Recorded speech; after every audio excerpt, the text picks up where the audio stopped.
Welcome to Fall Asleep to Science. In this episode, we will explore everything you need to know for the first semester of university-level chemistry.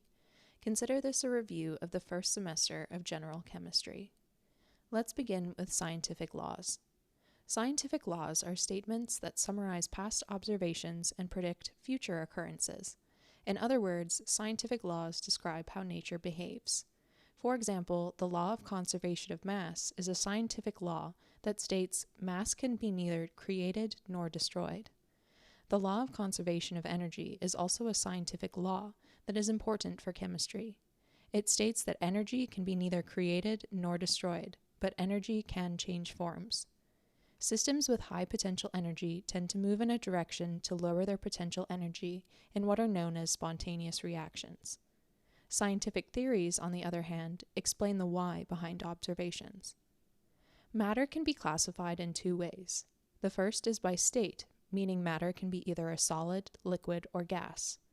Solids are defined as having both definite shape and definite volume. Liquids are defined as having indefinite shape and definite volume, and gases are defined as having both indefinite shape and indefinite volume. It is possible for matter to convert between these three states. When matter converts from solid to gas, it is known as sublimation. When gas converts to a liquid, it is called condensation. When liquid becomes a solid, it is known as freezing. When solids convert to liquids, it is called melting. Liquid changing into a gas is called evaporation, and the change from gas to solid is known as deposition. The second way that matter can be classified is by its composition. Picture a decision tree to help you understand the way matter can be classified according to its composition. All matter will either be a pure substance or a mixture, then further subdivided into either a compound or element, or a heterogeneous or homogeneous mixture. Use the following questions to help you decide. When considering matter, ask, does it have a variable composition? If no, the matter is a pure substance. If yes, the matter is a mixture. If the matter is a pure substance, ask, can it be separated into simpler substances? If no, the matter is an element. If yes, the matter is a compound. If, in step 1, you determined that the matter forms a mixture, ask, is the mixture uniform throughout? If it is not uniform throughout, the mixture is heterogeneous. But if it is uniform, then the mixture is homogeneous. Now we can discuss the properties or characteristics that are used to distinguish one sample of matter from another. The first are physical properties. These are properties the substance displays without changing its composition, such as color, density, boiling point, melting point, odor, or size. Then there are chemical properties. These are properties the substance displays only by changing composition. Chemical properties can include matter's behavior in reactions, such as reactivity, combustion, flammability, acidity, toxicity, or corrosiveness. Properties can be either extensive or intensive. If the property depends on the amount of substance, it is an extensive property. If the property is independent of the amount of substance, then it is an intensive property. The changes that take place in matter can also be defined as either physical or chemical. Physical changes are changes in state and are reversible. Chemical changes transform the original substance into a new one and are irreversible. Chemical changes are often accompanied by energy changes. A change in color of a substance is an example of a chemical change. The following nomenclature is important for chemistry. Precision is a measure of how close a series of measurements are to one another. Accuracy refers to how close measurements are to the actual value. Random error is an error that averages out over multiple trials. Random errors can be both inaccurate and imprecise. Systematic error shows a measurement is precise but not accurate. Systematic error will never average to the correct value. Moving on now into the history of chemistry as a science and a few discoveries that shaped our modern-day understanding of the chemical world.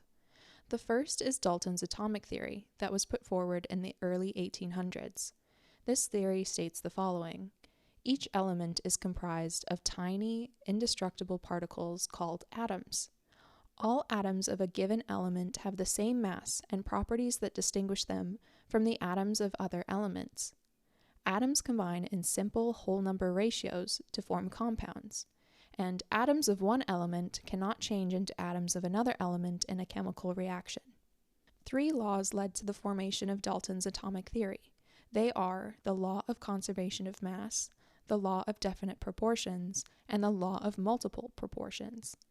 The law of conservation of mass states that in a chemical reaction, matter is neither created nor destroyed. The law of definite proportions says all samples of a given compound, regardless of their source or how they are prepared, have the same proportions as their constituent elements. The law of multiple proportions states that when 2 elements, A and B, form 2 different compounds, the masses of B that combine with 1 gram of A can be expressed as a ratio of small whole numbers. In 1897, the electron was discovered. The discovery of the electron is attributed to the cathode ray experiment conducted by J.J. Thomson. The charge of an electron was determined in 1913 by Robert Millikan in the oil drop experiment. Scientists then proposed a plum pudding model to describe atoms. In this model, the atom is electrically neutral, and electrons are small particles that are held within a positively charged sphere. The plum pudding model was soon refuted by Ernest Rutherford and the gold foil experiment. While working for J.J. Thomson, Rutherford directed positively charged alpha particles at gold foil. Through this experimentation, he discovered that matter is not as uniform as it appears. Matter, in fact, contains large regions of empty space. Neutrons were discovered in 1932 by James Chadwick. Neutrons were found to be neutral particles within the nucleus, having no electric charge and a mass similar to a proton's. Then came the understanding of isotopes. Isotopes are atoms that have the same number of protons but a different number of neutrons. Notation for chemical symbols can distinguish isotopes. If X is the element, then a superscript A in front of the elemental symbol X represents the mass number. The mass number is the sum of the number of protons plus the number of neutrons. Also in front of the letter X is the letter Z, formatted as a subscript. Z represents the number of protons, also known as the atomic number. Atoms are said to be either ionic or neutral. In a neutral atom, the number of electrons equals the number of protons, so the positive and negative charges are equally balanced, producing a net zero charge. Charged atoms are called ions. In ions, the number of electrons does not equal the number of protons. Ions can be further divided into cations or anions depending on the nature of their charge. Cations are atoms with positive charges due to the loss of electrons. In these atoms, the protons outnumber the electrons. Anions are atoms with negative charges due to a gain of electrons. In these atoms, the electrons outnumber the protons. Moving on now to the development of the periodic table, for which a scientist named Mendeleev is credited. The periodic table follows the periodic law, which states that when elements are placed in order of increasing mass, certain sets of properties recur periodically. Thus, elements are grouped into columns based on the properties they exhibit. These columns are sometimes referred to as families. The main group elements are groups 1A, 2A, 3A, 4A, 5A, 6A, 7A, and 8A on the periodic table. Metals are found to the left of the bold snaking line, known as the staircase, often drawn on the periodic table. Metals tend to lose electrons and are thus more inclined to be cationic. Metals are good conductors, malleable, ductile, and shiny. The nonmetals are found to the right of the staircase. Nonmetals are poor conductors and can exist as solids, liquids, and gases. Metalloids are the mix of metals and nonmetals. Elements in group 1A, the first column of the periodic table, when reading from left to right, are known as alkali metals.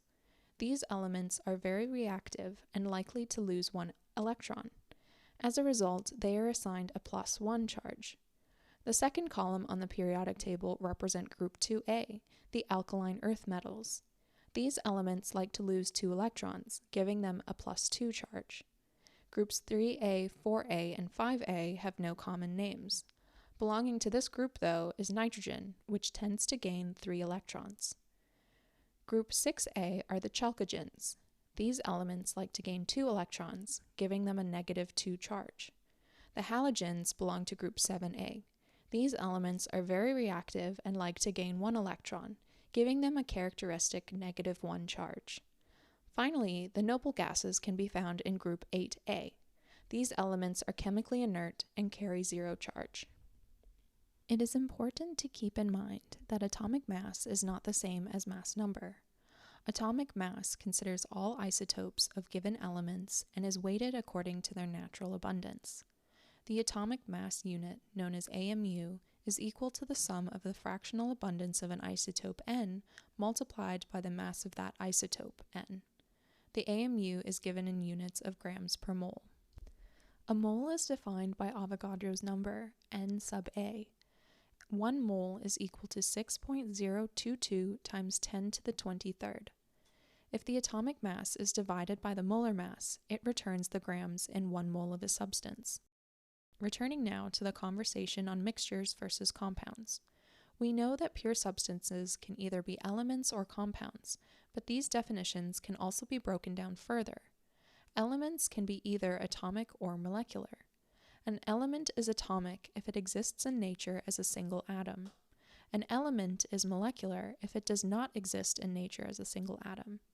Most molecular elements are diatomic, such as H2, hydrogen, I2, iodine, O2, oxygen, N2, nitrogen, Cl2, chlorine, F2, fluorine, Br2, bromine, and X2, where X is a halogen.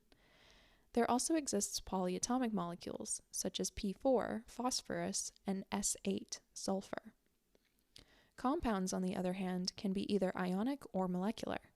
Molecular compounds are covalent compounds, meaning they are composed of 2 or more covalently bonded nonmetals. Ionic compounds are composed of cations and anions, typically metals and nonmetals. To form ionic compounds, metals lose electrons, become a cation, while the nonmetals gain electrons, become anions. Ionic compounds form ionic bonds which result from the transfer of electrons. Here, the electron lost from the cations is gained by the anions to form a bond. Converse to ionic bonds are covalent bonds. These bonds result instead from the sharing of electrons. Chemical formulas are used to indicate the elements present in a compound as well as their ratios. There are 2 types of chemical formulas, empirical and molecular. Empirical chemical formulas give the relative number of atoms of each element in a compound. Here, the mass of each element is given as it is determined experimentally, multiplied by the molar mass, then divided by the smallest mole number present. Lastly, multiply by a whole number to provide whole integer representation for the formula.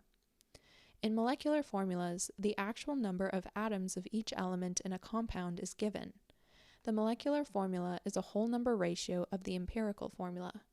In other words, if given the molar mass of a compound, the multiplicity can be found by dividing the molar mass of the empirical formula. Keep in mind that this must always be a whole number. The composition of compounds is represented by the mass percent composition. The formula to determine the mass percent composition is the quotient of the elemental mass divided by the total mass of the molecule, multiplied by 100%. Combustion analysis is a technique used to determine the mass of an unknown compound. In this technique, the unknown compound is burned in oxygen, producing water and carbon dioxide that can be isolated and weighed. The mass of water and carbon dioxide produced is subtracted from the initial mass of the unknown to deduce the identity of the unknown compound based on mass. The naming conventions differ for ionic compounds, molecular compounds, and acids. As a rule, ionic compounds never use prefixes. Instead, they are named based on the type of metal. For metals that form only one cation, such as group 1 and group 2 metals, aluminum, zinc, and silver, the convention is to combine the metal and base name, then add the suffix IDE. For metals that form more than one type of cation, such as the transition metals, the naming is based on whether they form binary compounds or polyatomic ions. Binary compounds are named by combining the name of the metal with the ion charge written as a Roman numeral, then adding the base name and the suffix IDE or "ide." Polyatomic ions are less systematic, so their naming conventions are best left in a reference table. Good examples of the polyatomic ion nomenclature, though, are hypochlorite, chlorite, chlorate, and perchlorate. Molecular compounds are often binary and are named by adding a prefix to the name of the first element, a prefix to the base name, then adding the suffix "ide."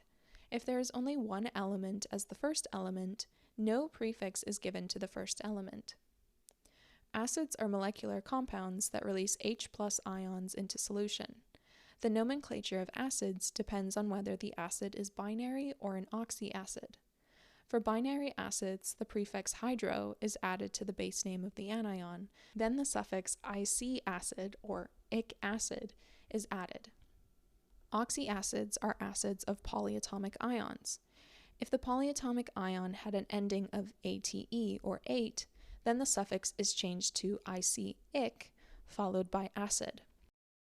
If the polyatomic ion had an ending in ite or ite, then the suffix is changed to ous or us, followed by acid. Now let's move on to definitions that are important to know for chemical reactions. Limiting reactant defines the reactant that limits product formation in a chemical reaction. Conversely, excess reactants are the reactants that do not limit product formation in a chemical reaction. The theoretical yield is the maximum amount of product that can be produced based on the complete consumption of the limiting reactant. The actual yield is the amount of product that is actually produced in the reaction. Percent yield is defined as the actual yield divided by the theoretical yield multiplied by 100%. A very valuable equation to memorize is that of solution dilution. This equation is written as N1V1 equals M2V2, where M represents the molar concentration of a liquid and V represents the volume of the liquid. Use this equation when diluting liquid solutions from the initial concentration 1 to the final concentration 2. Moving into the types of aqueous solutions and solubility. The first thing to know about solutions is that they are composed of both a solute and a solvent. The solute is the material being dissolved, while the solvent is the material doing the dissolving. Interactions occur in solutions that affect solubility. First, there are solute-solute interactions. Here, the solute interacts with itself through intramolecular forces. Then there is the solute-solvent interaction, where the two species interact. This interaction is intermolecular. If the solute-solute interaction is stronger than the solute-solvent interaction, the solute will not dissolve. Water is often called the universal solvent. This is because water molecules are polar and have a dipole moment, allowing other substances to readily dissolve in it. Electrolytes are substances that dissolve in water to form solutions that then conduct electricity. A compound must be soluble to be an electrolyte. Electrolytes can be classified as either strong or weak. Strong electrolytes are ionic compounds that completely dissociate into ions in solution. This category can also include bases. Strong electrolytes exist in solutions as their ions, and the strong acids of this group donate H+ in solutions.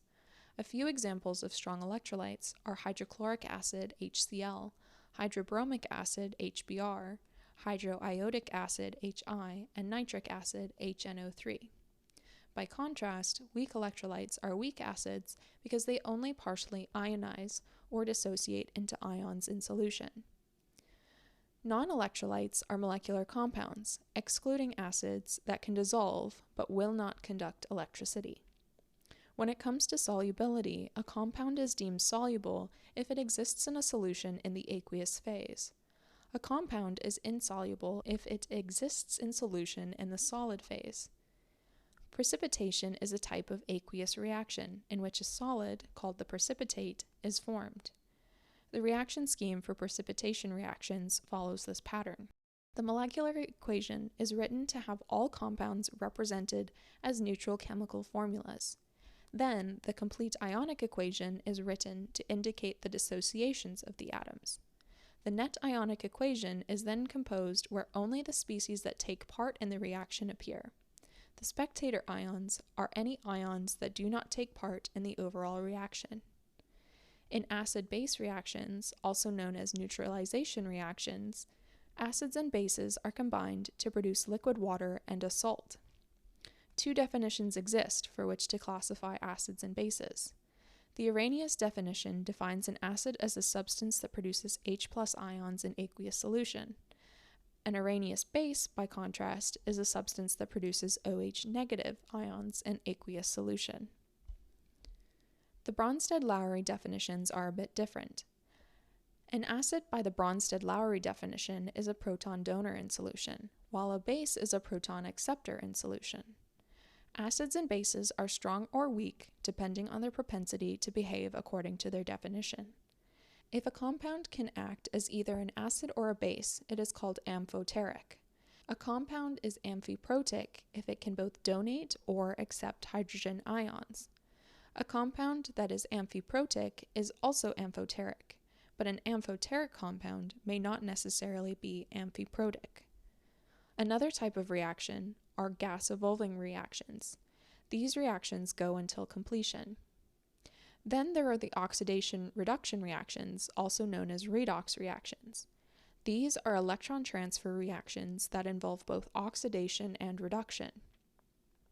Oxidation is the loss of electrons resulting in an increase in oxidation state. Reduction is the gain of electrons resulting in a decrease in oxidation state. An easy way to remember the difference between oxidation and reduction is through the mnemonic oil rig. Oxidation is loss, reduction is gain. In a redox reaction, the reducing agent is the one that reduces the other, but itself is always oxidized. Conversely, the oxidizing agent is the one that is always reduced and oxidizes the other. Because all redox reactions have both a reducing agent and an oxidizing agent, the number of electrons lost always equals the number of electrons gained in the reaction. Oxidation state, or oxidation numbers, provides a way to track electrons in redox reactions. It is important to note that the oxidation state is not the same as ion charge. Oxidation states should be assigned according to the following rules and in the following order. 1. For pure elements that are uncombined, the oxidation state is 0. 2. Monatomic ions are assigned an oxidation state equal to the ion's charge. 3. The sum of oxidation states in a neutral compound must equal 0. 4. The sum of oxidation states in an ion must equal the ion's charge. And 5. In compounds, constituents belonging to group 1A are assigned the +1 oxidation state. Group 2 constituents are assigned +2. Aluminum is assigned the oxidation state of +3. Hydrogen in a metal hydride is given -1. Otherwise, if hydrogen is not in a metal hydride, its oxidation state will be +1. Fluorine is assigned -1. Oxygen is assigned -2 unless it is in a peroxide such as H2O2. Then it would be assigned -1. Constituents belonging to group 7A of the periodic table have an oxidation state of -1 unless the compound contains oxygen. Group 6A constituents are assigned a -2 oxidation state unless the compound contains oxygen.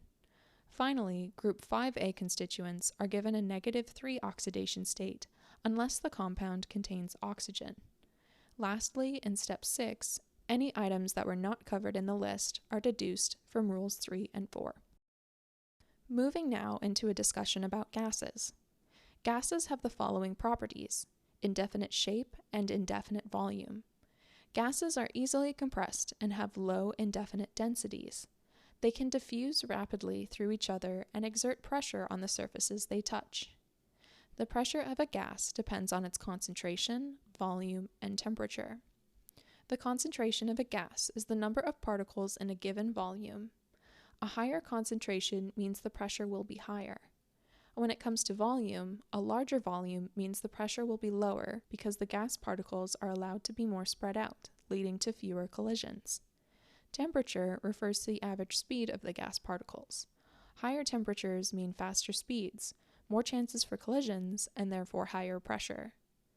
The simple gas laws used to describe gases are Boyle's law, which relates pressure and volume at constant temperature and number of moles; Charles's law, which relates volume and temperature at constant pressure and the number of moles; and Avogadro's law, which relates volume and the number of moles at constant pressure and temperature. Boyle's law is written as P1V1 equals P2V2 and shows that pressure is inversely proportional to volume. Charles's law is written as V1 divided by T1 equals V2 divided by T2, where the temperature is in Kelvin. Charles's law shows that temperature is proportional to volume. Avogadro's law is written as V1 divided by N1 equals V2 divided by N2, and shows that volume is proportional to the number of moles. In other words, equal volumes of gases contain equal numbers of molecules. The type of gas does not matter. Building on these laws is the ideal gas law, which is derived as PV equals nRT. P is pressure, V is volume, N is the number of moles, T is temperature, and R is the ideal gas constant, equal to 0.0821 liters times atmosphere times inverse moles times inverse Kelvin for all gases. The ideal gas law has many applications, including solving for one variable in the equation if given the other three, calculating molar volume, calculating the molar density, or calculating the molar mass. Molar volume is the volume occupied by 1 mole of a substance. It is represented as volume V divided by the number of moles N. Molar density is the reciprocal of molar volume, and it is written as N divided by V. If the density is known, the molar mass can be determined by measuring mass and volume at conditions of known temperature and pressure. In chemistry, standard temperature is defined as 0 degrees Celsius or 273 Kelvin. Standard pressure is defined as 1 atmosphere or 760 torr or 760 millimeters of mercury. By the conventions of an ideal gas, if ideal gases are mixed, the gas particles do not interact. The partial pressures of ideal gases in a mixture of gases can be calculated by multiplying the number of moles of the individual gas by the temperature and ideal gas constant, then dividing by the volume of the gas mixture. Using symbols, this is written as the partial pressure of a gas, P sub I, equal to N sub I times RT divided by V. Dalton's law of partial pressures states that the total pressure of a gas mixture is the sum of all partial pressures in the mixture. The mole fraction, often represented by the Greek symbol chi, is equal to the number of moles of a gas N sub I divided by the total number of moles of gas in a mixture N subtotal. If both the total pressure of the gas mixture and the mole fraction for a particular gas are known, the partial pressure of that particular gas can be calculated by multiplying the mole fraction by the total pressure. Next to be discussed is the kinetic molecular theory. The kinetic molecular theory was developed to account for the physical properties and gas laws we just discussed. It proposes a model, or ideal gas, based on the following assumptions. 1. Gases are made up of small particles which are in constant motion. These particles occupy no volume and move in random straight lines until they collide with each other or the container. 2. The distance between particles is very large compared to the size of the particles, because gas is mostly empty space. 3. There are no attractive forces between particles. 4. Collisions of particles with each other or the walls of the container are completely elastic, meaning no energy is lost in those collisions. And number 5, the average kinetic energy of the particles is directly proportional to temperature in Kelvin. Therefore, the greater the temperature, the greater the average kinetic energy. Also, at the same temperature, 2 samples of gas will have the same kinetic energy. For one particle, the kinetic energy can be expressed as 1/2 mass times velocity squared. When it comes to temperature and molecular velocities, lighter molecules will move faster than heavier molecules. A higher molar mass means a lower velocity. This relationship is represented in the equation for the root mean square velocity, U sub RMS. U sub RMS is equal to the square root of 3 times RT divided by mu, where mu is the molar mass in units of kilograms per mole. The root mean square velocity is directly proportional to the temperature in Kelvin. The rate of effusion for a gas is proportional to 1 over mu, meaning lighter particles will effuse faster. Real gases tend to exhibit more ideal behavior at temperatures and lower pressures because they are able to overcome intermolecular interactive forces better in those conditions. Now, let's move on to the topic of thermochemistry. Thermochemistry is the study of relationships between chemistry and energy. Energy is the capacity to do work and has 2 parts, kinetic and potential. Kinetic energy describes the energy of motion. This includes thermal energy, which is the energy associated with the temperature of an object. Kinetic energy is also described by heat, which is the flow of energy caused by a difference in temperature. Potential energy, on the other hand, is associated with position and composition. This includes chemical energy, which is the energy associated with the relative positions of electrons and nuclei in atoms or molecules. The law of conservation of energy states that energy can be neither created nor destroyed. Important to the discussion of thermochemistry is the concept of work. Work is, by definition, force applied over a distance, and is equal to the negative pressure multiplied by the change in volume of a system. Any work done by the system must be negative when the system is expanding. In order to track energy changes, 2 definitions exist. The term system defines what is being studied, and the term surroundings defines everything with which the system can exchange energy. A useful unit of measure for thermochemistry is the calorie, often denoted by the shortened word cal, written in lowercase letters. This calorie is different from the more commonly known version of calorie that is used in food science. A calorie in chemistry is defined as the amount of energy used to raise the temperature of water by 1 degree Celsius. 1 calorie equals 4.184 joules. To make the concept of joules more accessible, we can relate it to a kilowatt hour, in that 1 kilowatt hour is equal to 3.60 times 10 to the 6th joules. Thermochemistry would be amiss if it did not have its own laws, and indeed there are laws of thermodynamics, the first of which states that the total energy of the universe is constant. Written mathematically, this means the energy of the universe is equal to the energy of the system plus the energy of the surroundings. Internal energy is the sum of the kinetic energy and potential energy of all the particles that compose a system. Mathematically, this means the internal energy is equal to the difference between the final and initial energy states.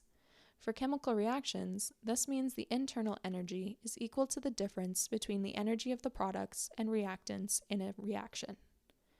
A reaction is called exothermic if the reaction loses energy in the form of heat. A reaction is endothermic if it gains energy in the form of heat. Heat, conventionally represented by the letter Q, is one way the system can exchange energy with the surroundings.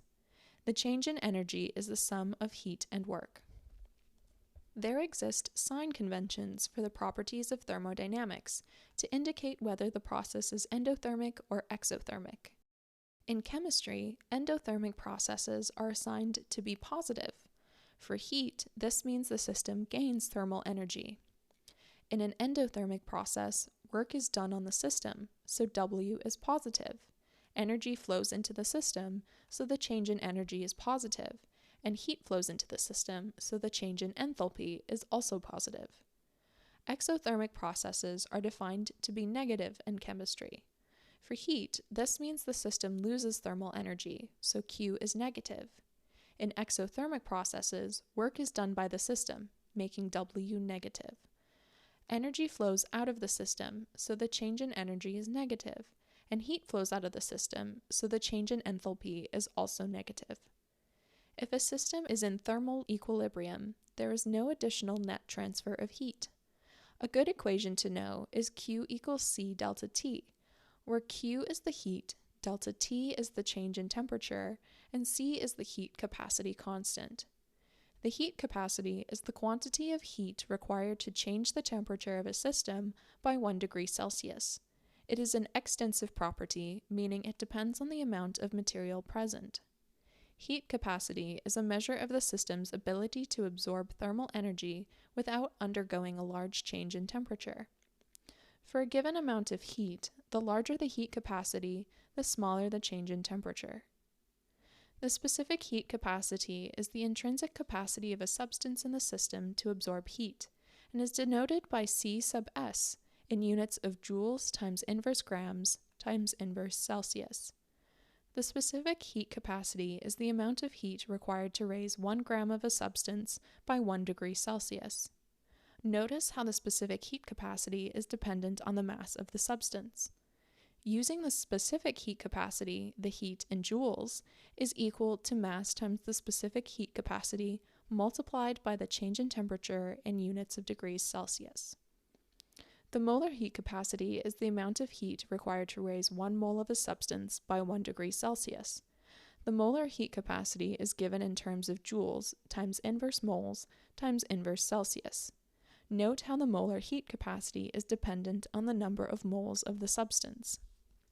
Thermal energy transfer can occur when two substances of different temperatures are combined, allowing thermal energy to flow from the hot substances to the cold substances.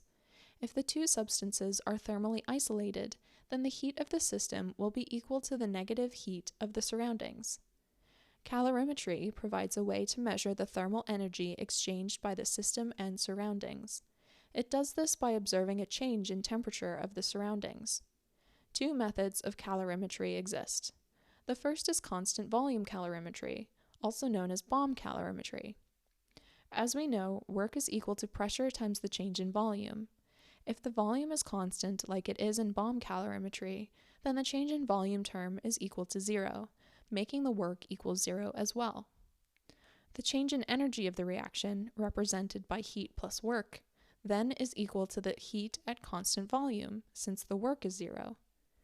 The heat of the calorimeter, Q sub cal, is equal to the surroundings, which is equal to the heat capacity of the calorimeter multiplied by the change in temperature.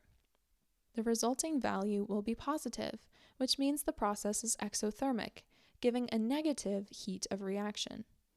Something important to keep in mind is that the units for heat must be converted from kilojoules into kilojoules per mole to do these calculations. The second method of calorimetry is constant pressure calorimetry, informally known as coffee cup calorimetry. Enthalpy is important for constant pressure calorimetry because when a reaction occurs that is open to the atmosphere, in other words, under conditions of constant pressure, energy can evolve as both heat and work.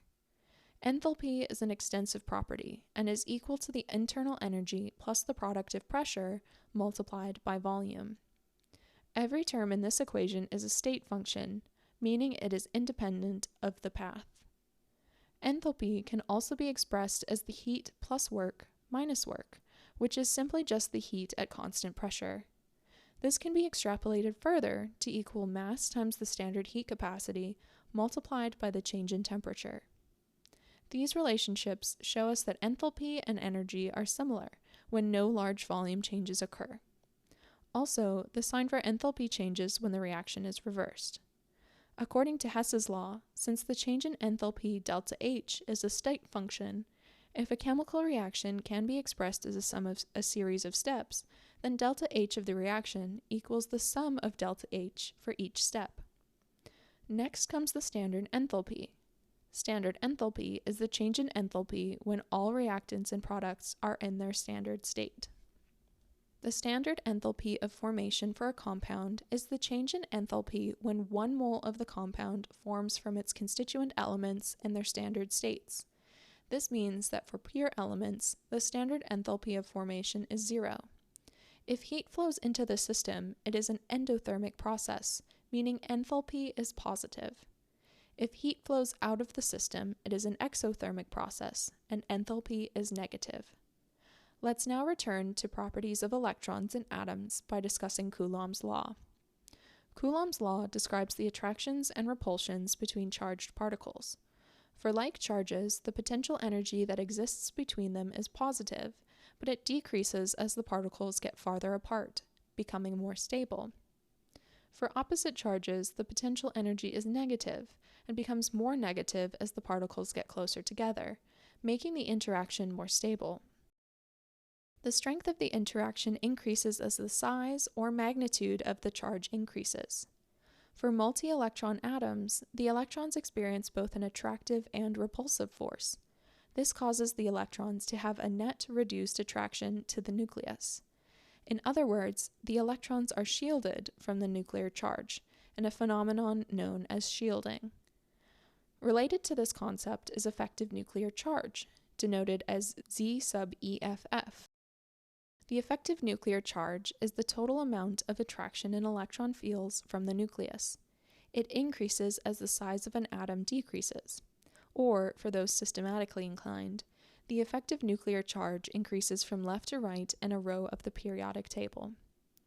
Penetration is the reason that orbitals of the same quantum number n are not degenerate. It determines the order that electrons fill their orbitals and becomes very important for the fourth and fifth energy levels. When it comes to periodic trends, there are several. There are trends in atomic radii, ionic radii, ionization energy, electron affinity, metallic character, and electronegativity. Atomic radii decrease across the periodic table because of shielding, with the exception of the transition metals, the d block, because shielding does not affect these elements much. Atomic radii also increase down the periodic table because the quantum number n increases. For ionic radii, it is known that cations are always smaller than their parent, the neutral atom, while anions are always larger than their parent. Atoms are termed isoelectronic if they have the same number of electrons. Ionization energy is the energy required to move the most loosely held electrons, the outermost valence electrons, from an atom in its gaseous state. It is always positive, increases across the periodic table, with the exception of two species in groups 3 and 6, and decreases down the periodic table. Electron affinity is the amount of energy associated with the gain of an electron by 1 mole of a gaseous atom. The magnitude of the electron affinity increases across the periodic table and as the change in enthalpy becomes more negative. The magnitude decreases down the periodic table as the change in enthalpy becomes more positive. Metallic character decreases across and increases down the periodic table.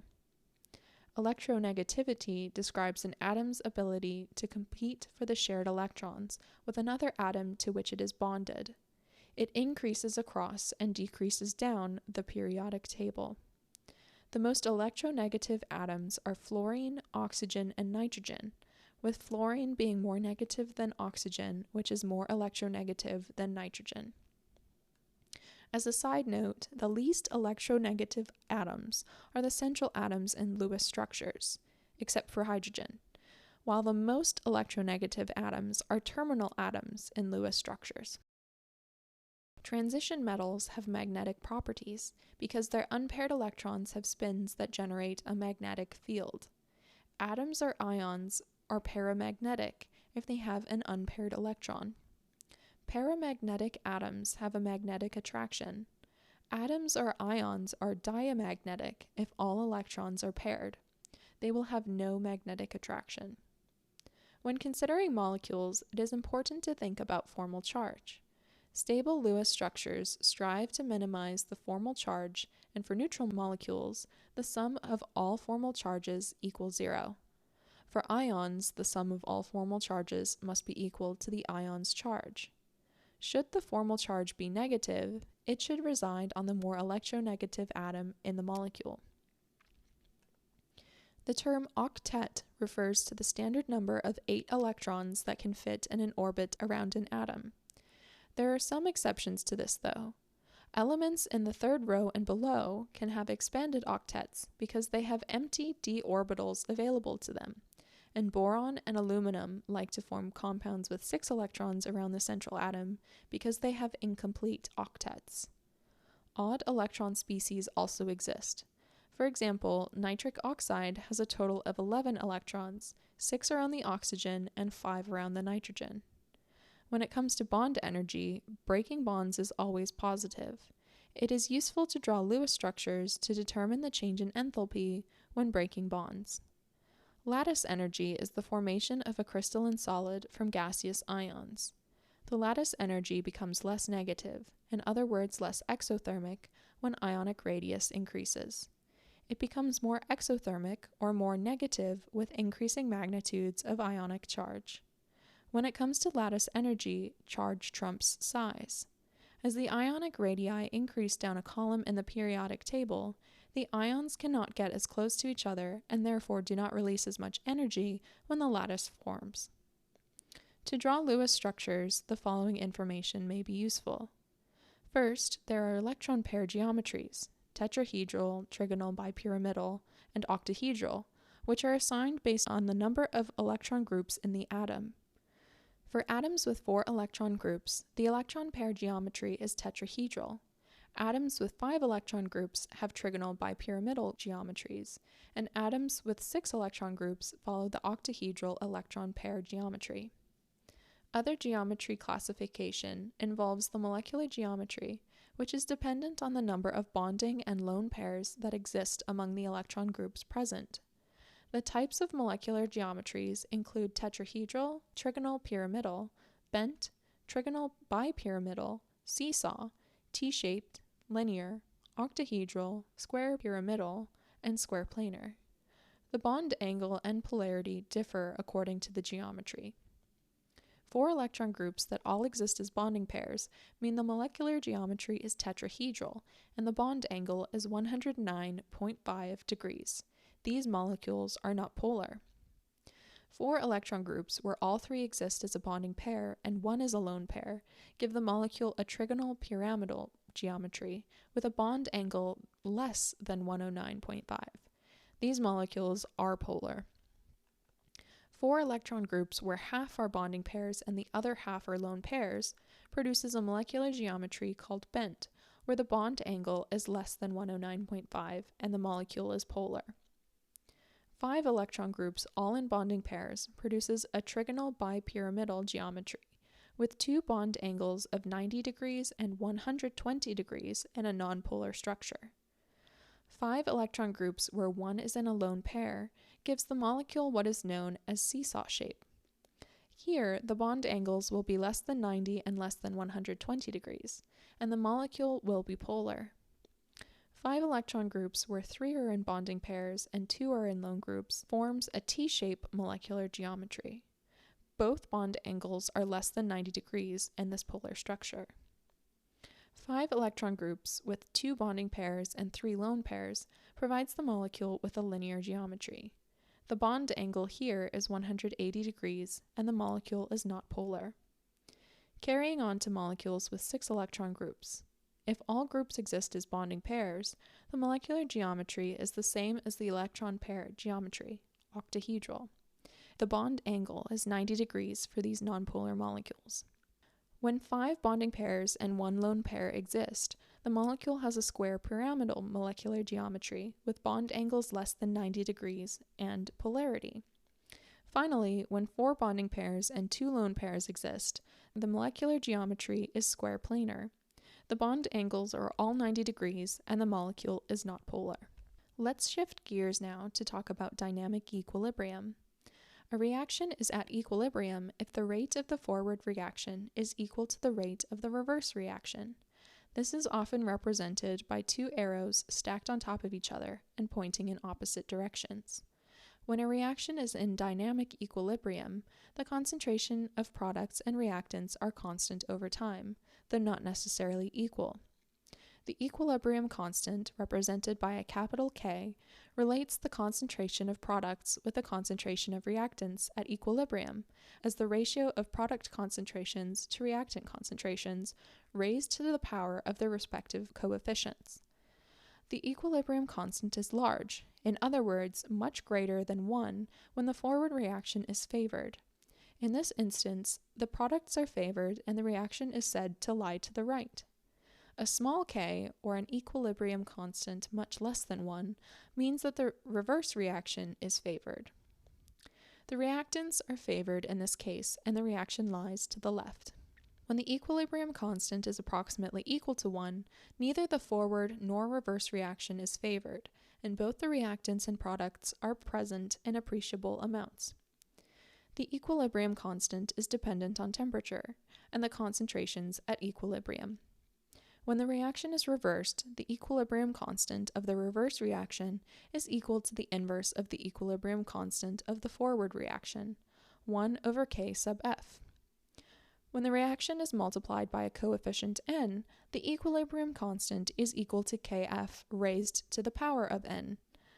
When reactions are added together, the equilibrium constant is equal to the product of equilibrium constants for each reaction multiplied together. Heterogeneous reactions have equilibria that involve pure solids and liquids. The concentration is constant for solids and liquids, and given as density for pure solids. Note that solids and liquids do not appear in expressions for the equilibrium constant. The reaction quotient, capital Q, predicts the direction of change in a reaction.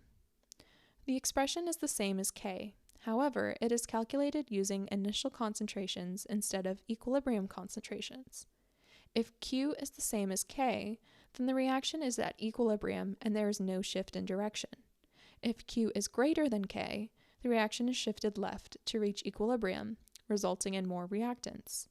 If Q is less than K, the shift is directed rightward to reach equilibrium, meaning more products. When it comes to changing concentrations, if the concentration of reactants increases, the reaction shifts to the right. If there is an increase in the concentration of products, then the reaction shifts away to the left. If the pressure increases or volume decreases for an equilibrium mixture, the reaction will shift in the direction where the number of moles of gas becomes smaller. Changing the temperature also results in equilibrium shifts, and the equilibrium constant changes along with it. In exothermic processes, the temperature is increased and heat is a product. Equilibrium shifts left. In endothermic processes, the temperature decreases and equilibrium shifts right. Note that the amount of heat transferred at higher temperatures is less than the amount of heat transferred at lower temperatures. Moving on to the section about crystalline solids. Unit cells are the basic repeating structural units of a crystalline solid. They come in two forms, cubic lattice unit cells and hexagonal unit cells. The types of cubic lattices include cubics, body-centered cubics, and face-centered cubics. The type is determined by the coordination number and packing efficiency, and results in different edge lengths and number of atoms per unit cell. The coordination number is the number of atoms in direct contact with a given atom, while the packing efficiency is the percent of volume of the unit cell occupied by spheres.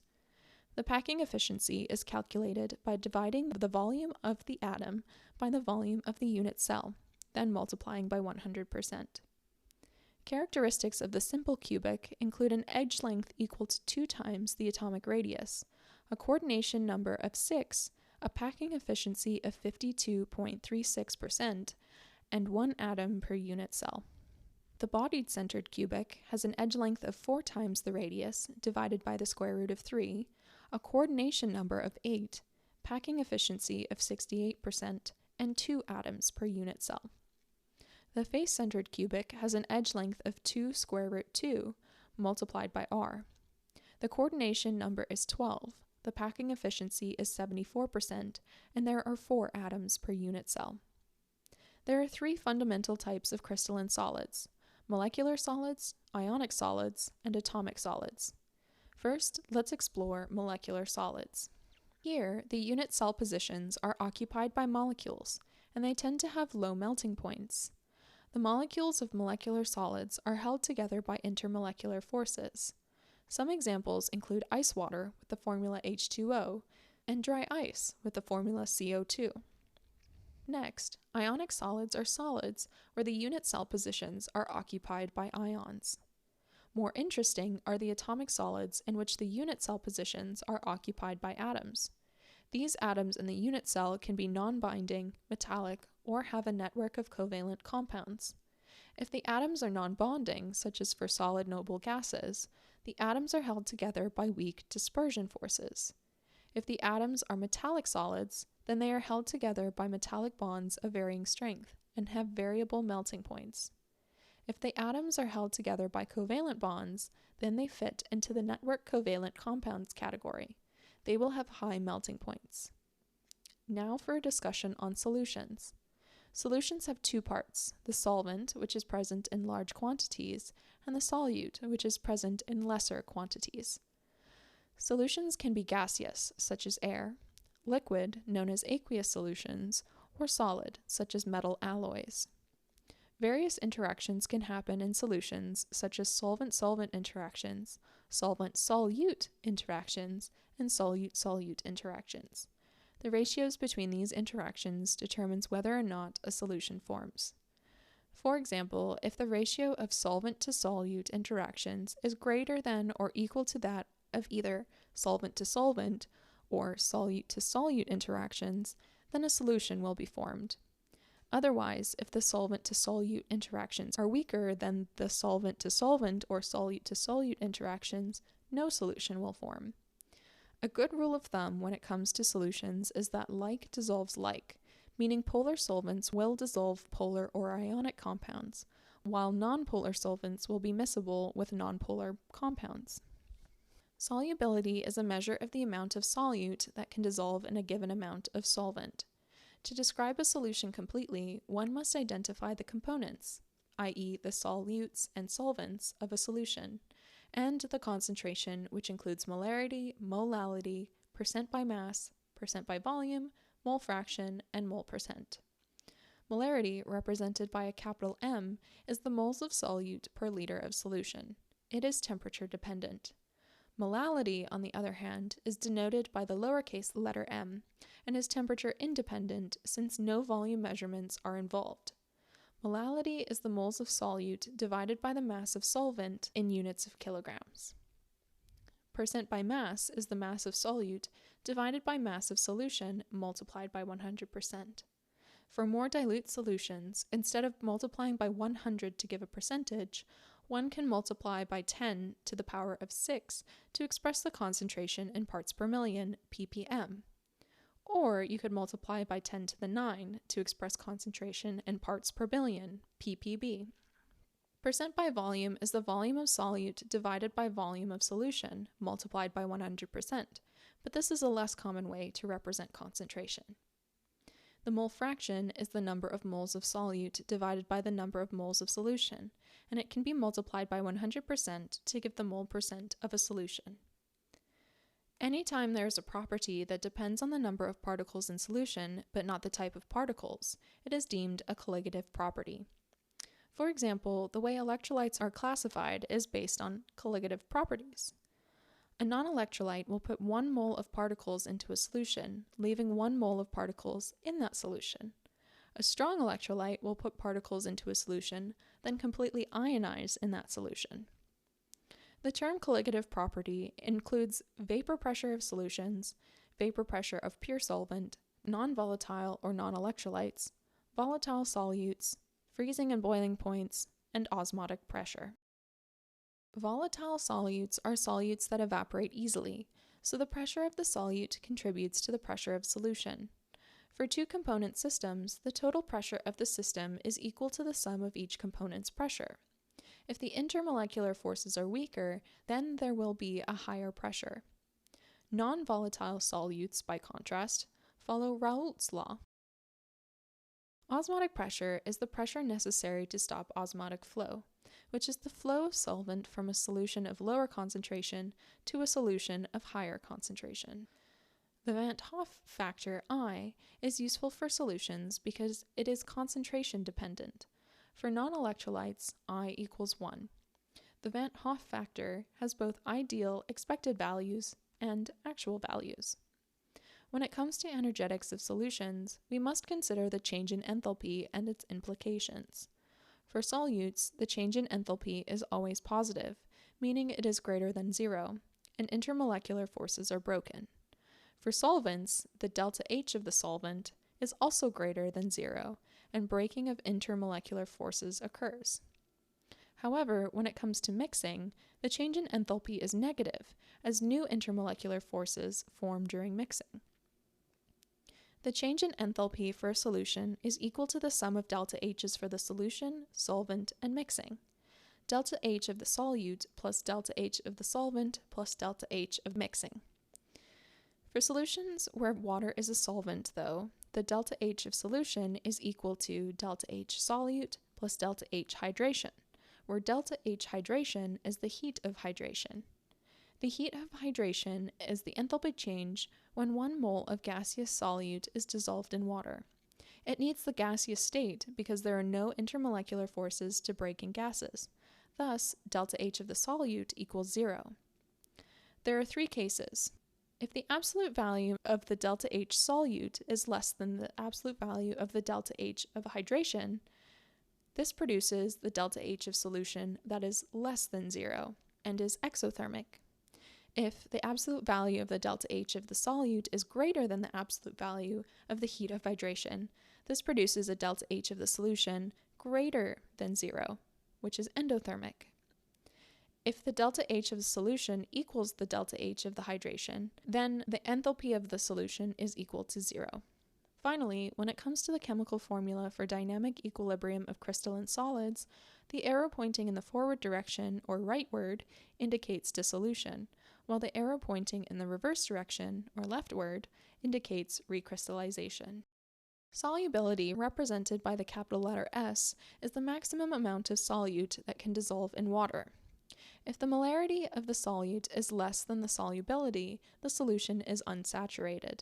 But if the molarity of the solute is greater than the solubility, then the solution is saturated.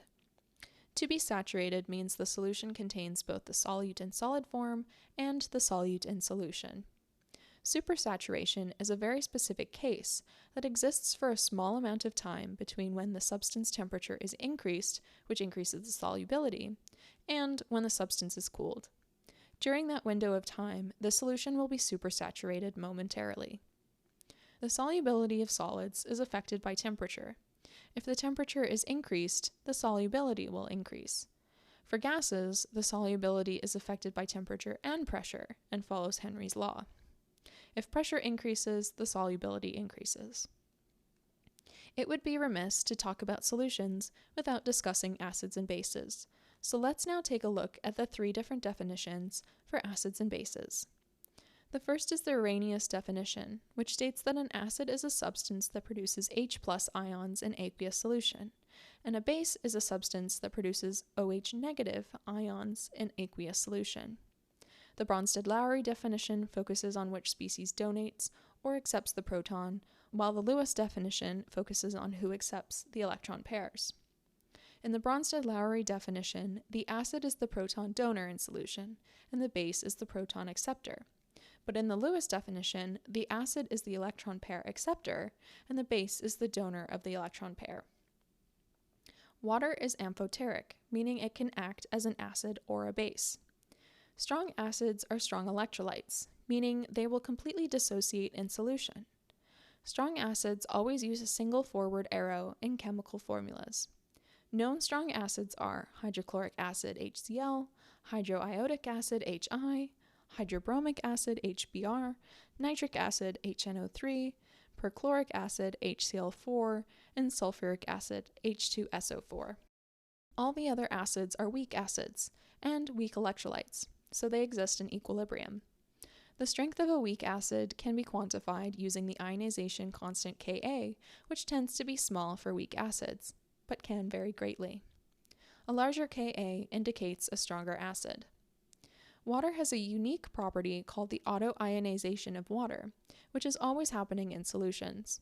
Water, H2O, autoionizes between H3O+ and OH- in solutions, so its ion product is a constant Kw equal to the concentration of the hydronium ion multiplied by the concentration of the hydroxide ion.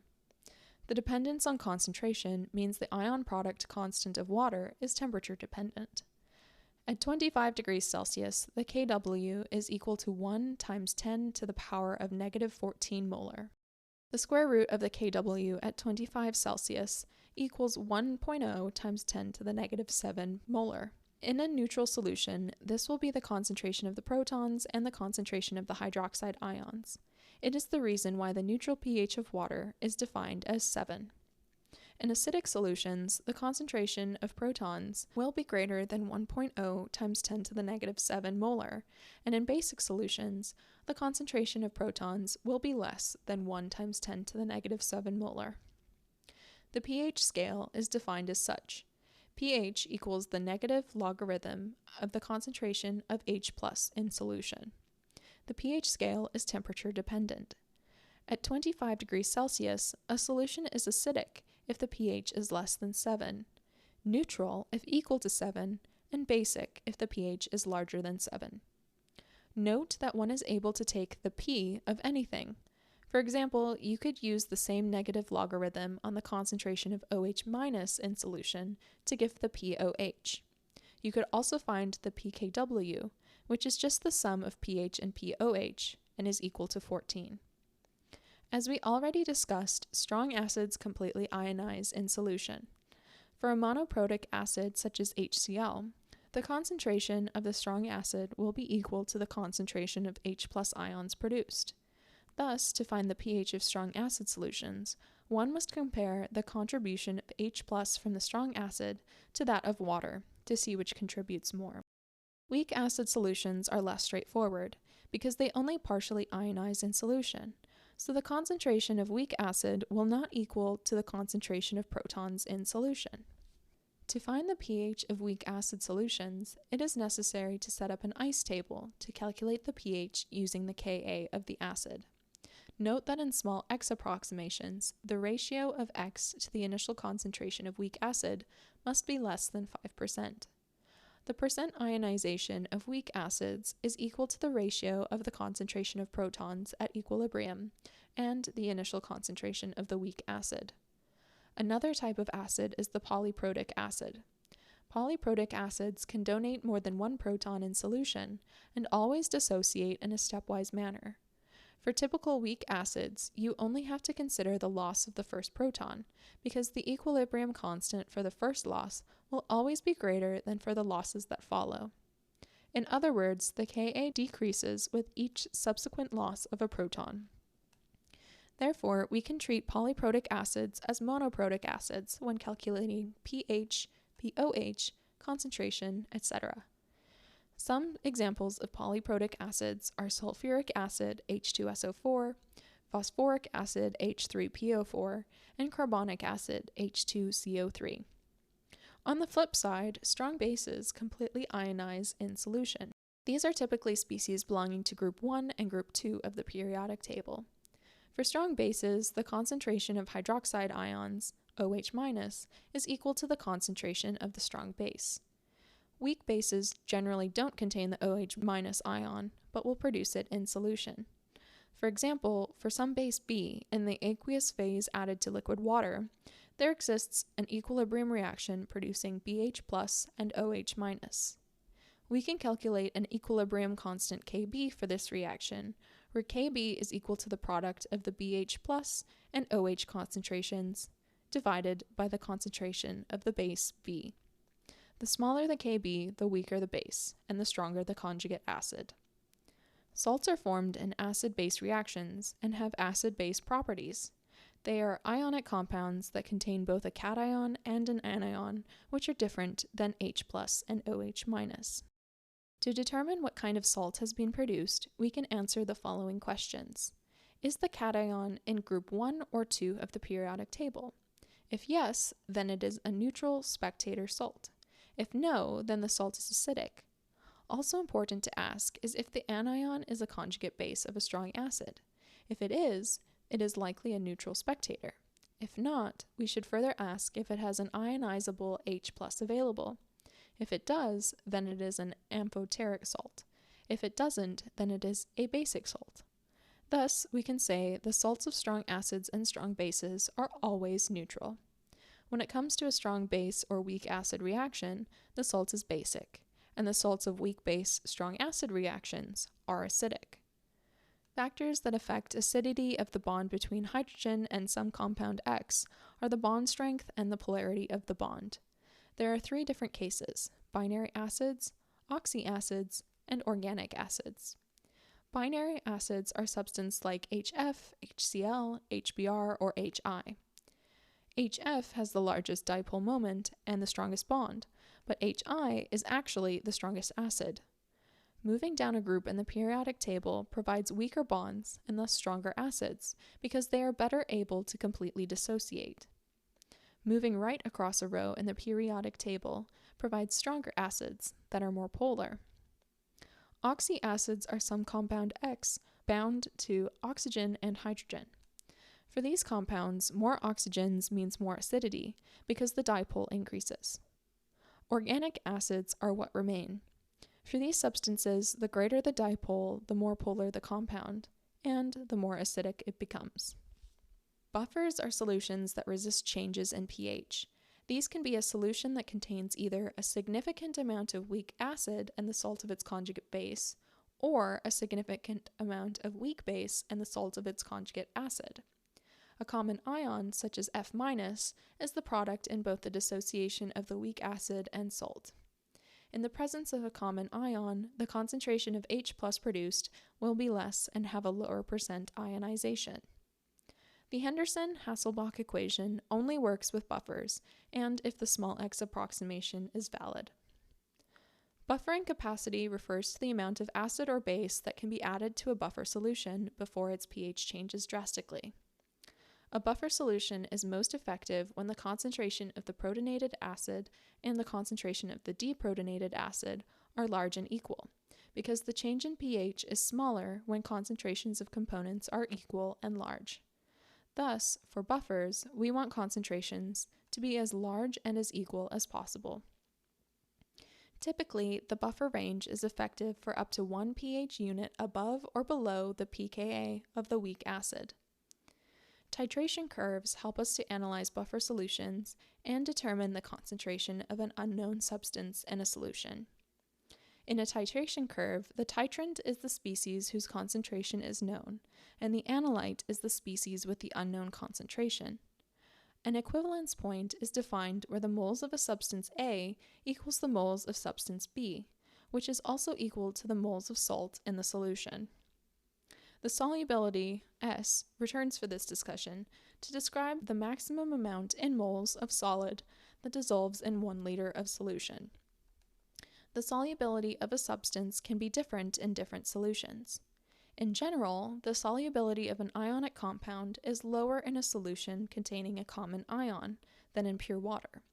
This effect is what is known as the common ion effect.